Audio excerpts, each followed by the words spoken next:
సతీ సహగమనం తీసివేయడం కోసం క్రైస్తవ మిషనరీలు 1772 సంవత్సరం నుంచే పని ప్రారంభించారు.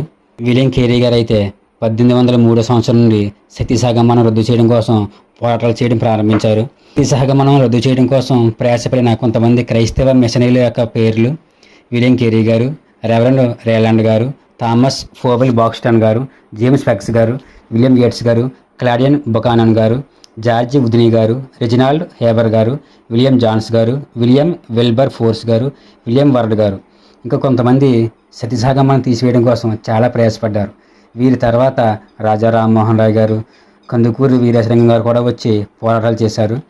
రాజా రామ్మోహన్ రాయ్ గారు అయితే 1818 సంవత్సరంలో సతీ సహగమనం వ్యతిరేకంగా పోరాటం చేయడం ప్రారంభించారు.